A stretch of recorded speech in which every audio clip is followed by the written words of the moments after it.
Indiana Jones is a hell of a guy. He's smart, resourceful, he has a cool hat, and the movies are masterpieces. At least the first and third films are.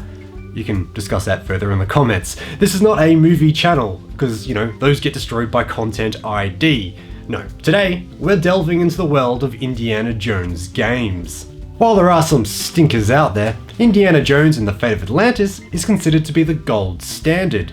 Developed and published by LucasArts in 1992, and if that doesn't scream quality, I'll eat a Genesis controller, it was spearheaded by one Hal Barwood, who has been friends with George Lucas since they met in university. The game was originally supposed to be based on a rejected script for the third film, but Barwood didn't gel with the themes of Indy searching for Chinese goodies in Africa, and also rejected it.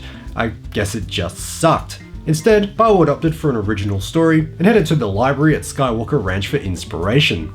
There, he found a cheap coffee table book about the world's mysteries, much like this one. Within the book, he found depictions of Atlantis as 3 concentric circles, along with Plato's dialogue on the matter. And with that, Indy was off to Atlantis.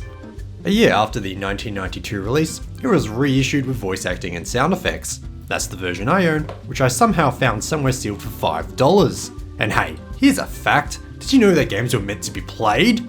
Yes. So let's open this sucker up. It's not very often I get the chance to do this with big box PC games, so let's rescue Indy from his nearly 30-year-long plastic tomb. Immediately inside we find the disc, since this is the CD-ROM release. Behind that, there's a floppy disk too. Indiana Jones and his desktop adventures. Interesting. We'll have to properly check that out later. Also found in the plastic sleeve are some promotional pamphlets, which is always a treat. Behind those is a card with developer contact information, another card with quick reference information on it, there's the manual, and lastly, a full-colour LucasArts catalogue for me to fixate over later.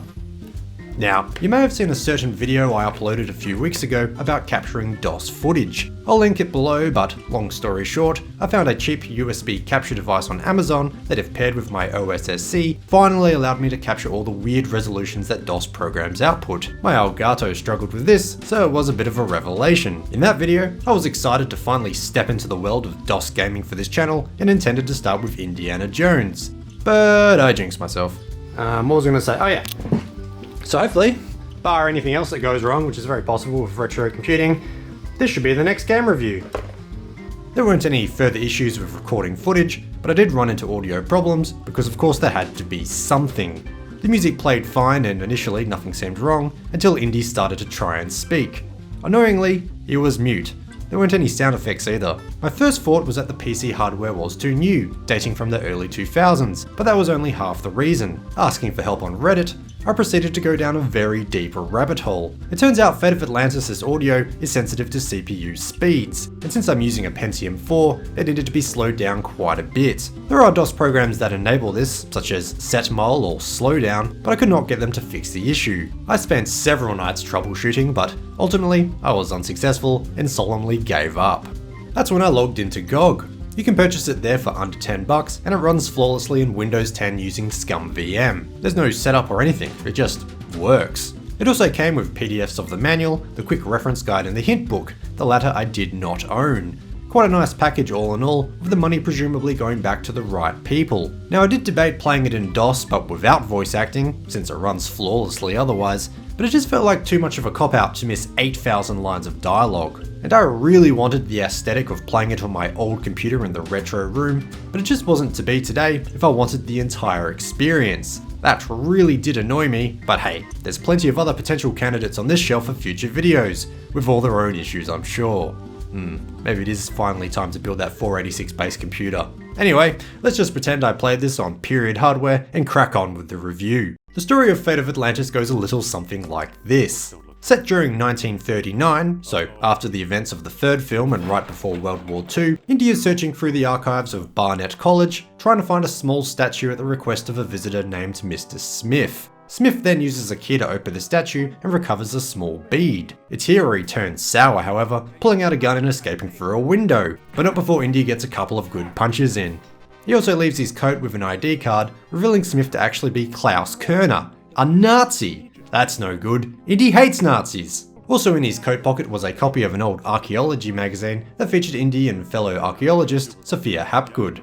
Fearing for her safety, Indy travels to New York, where she is now, of all things, a psychic. It turns out that the statue and bead Colonel was so interested in were Atlantean artifacts. She has her own, however, consisting of a necklace and another one of those beads, which, when inserted into the necklace, raises the spirit of an Atlantean king named Ner-Ab-Sal.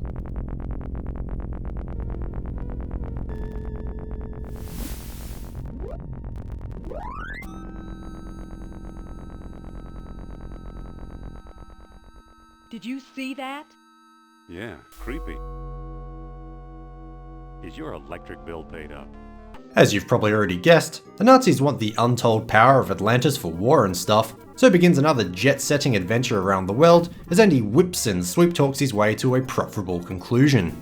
Fate of Atlantis is a point-and-click adventure. While there's nothing revolutionary about the interface, since LucasArts no doubt had their cards in order by 1993, it's easy and functional to use. Years of experimentation in the SCUM engine culminated in what we see today. There is mouse support, so all you need to navigate the screens is click. Otherwise, there's a handful of commands that can be selected to aid in exploring and solving puzzles. These include actions like pick up or talk to, and are, for the most part, self-explanatory. Thankfully, each command is also mapped to a keyboard key, so you can get some sick macro action going on if that's your thing.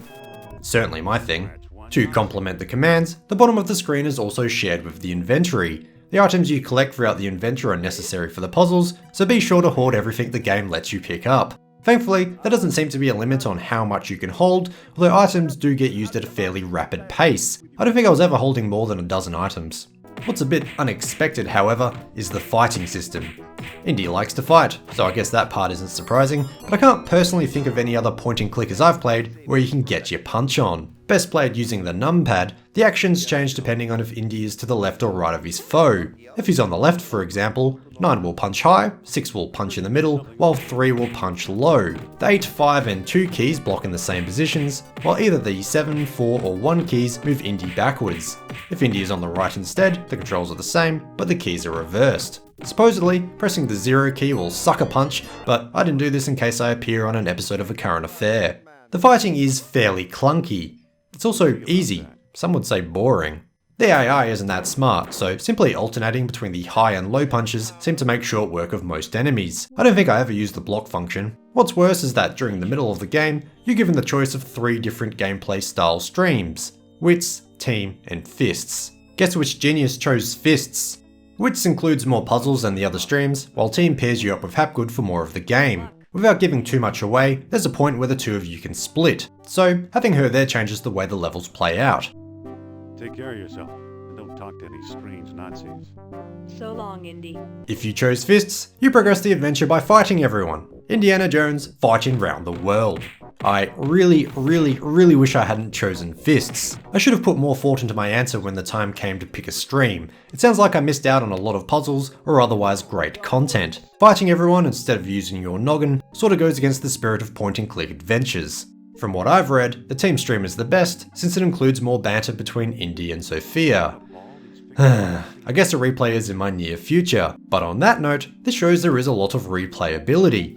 You could play 3 times, and the middle of the game will be completely different. Regardless, a few other gameplay gimmicks are thrown in besides from fighting. Several sequences throw the game into a top-down view as you navigate large areas in real time that would otherwise be much too big to show on a traditional screen. One sequence in my playthrough even had me controlling a hot air balloon. Managing this certainly wasn't as refined as the usual gameplay, but I found it a refreshing temporary change of pace. I hear there are more situations like this in other streams too, further encouraging me to give the game another playthrough. The main crux of the gameplay, however, is puzzle solving, and boy, are these puzzles difficult. It's a surveyor's transit, useful for measuring angles and laying out straight lines. I'm likely just a bit dense, but thank God for that hint guide. How did people figure out some of this stuff pre-internet if they didn't own that? I'm sure playthroughs involved hours of trial and error. Some of the puzzles are even randomized, adding both replayability and making them more challenging. Like I said before, pick up every object you can and think laterally about the environments. Could certain aspects of it realistically be opened, pushed, or pulled? Could these objects interact with each other? Could a bratwurst you've stolen from a Nazi you've just beaten up be placed in a rib cage so you can catch a crab that can then be fed to an angry octopus in an ancient canal? These are the sort of things you need to be thinking about.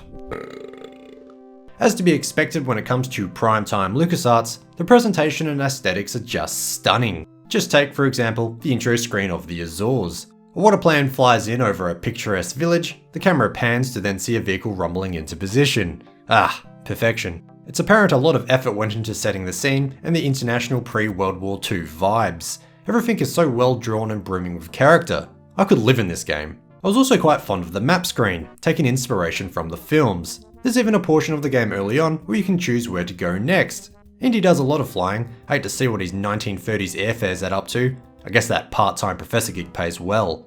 And Fate of Atlantis sounds just as good as it looks, assuming the CPU isn't running too fast. The composers did a fantastic job. None of the music is repetitive or annoying, and it fits in well with the themes of the movies. And when I mentioned there were 8,000 lines of dialogue, yeah, I wasn't exaggerating. There is a lot of speech in this game, even differing in the same situation if you reload your save. To have missed out on all of that would have been tragic. The voice acting is superb too, although Harrison Ford doesn't return here for Indy's character. Sit-in, Doug Lee, does a commendable job however. If you weren't really paying attention, you might very well assume it was Ford.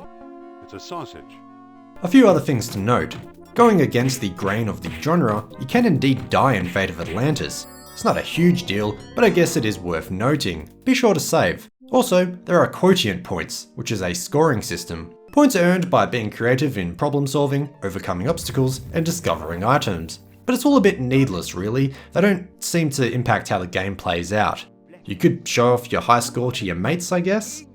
I clocked approximately 10 hours of gameplay, which I smashed out in 2 sessions. One of those I was ill, so it was a great 6 or so hour distraction. But having said that, I do plan on giving the Team and Wits streams a go, if only to replay the middle of the game where they're relevant. Even if I just replay those sections, I think I'm in for at least another 5 hours. The game ends with a very blatant promise of a sequel where you play as a young Indy. This never eventuated, but there was another story called Indiana Jones and the Iron Phoenix, which revolved around Nazis fleeing to Bolivia after the war, their intention to resurrect Hitler using the Philosopher's Stone. The game was developed for over a year before it became apparent that it would be difficult to market in Germany, a target audience LucasArts seemed to be banking on, so the project was scrapped. However, the story arc was later incorporated into a Dark Horse comic book series of the same name. Believe it or not, it was a companion game released at the same time as Fate of Atlantis, subtitled The Action Game. This was developed by Attention to Detail, who I best know for the PS1 game Firebugs. A fairly unremarkable game otherwise, it sticks in my mind because of the soundtrack full of Bomb Funk MC. Anyway, the action game seems unremarkable in itself and has been living in the shadows of the original for the last 30 years. An isometric adventure that loosely follows the plot, no one online seems to have anything good to say about it. Hope no one bought it by accident. Oh, and what about that floppy disk in the box at the start? Indiana Jones and His Desktop Adventures appears to be a standalone game released in 1996 by LucasArts, although I guess it wasn't selling well for them if they eventually bundled it with Fate of Atlantis. Desktop Adventures says it all. This is a very basic game that runs windowed on your desktop. An isometric adventure set in South America, the storyline stays the same, but the environments are randomly generated, presumably making it more replayable. I don't know, I got half an hour's fun out of it and I can't complain if it was essentially a freebie, but it was a bit unwieldy to play. What especially annoyed me is that the enemies can shoot diagonally, but you can't. Oh well. Speaking of bad Indiana Jones games, there's a title on the Wii called Indiana Jones and the Staff of Kings. A seemingly average affair with annoying motion controls, its saving grace is that the entirety of Fate of Atlantis is unlockable as an extra. I would say to buy it just for that, but when Fate of Atlantis can be bought for the price of a pint and runs flawlessly on modern hardware, it's a hard sell. So go on, get on GOG and buy it right now.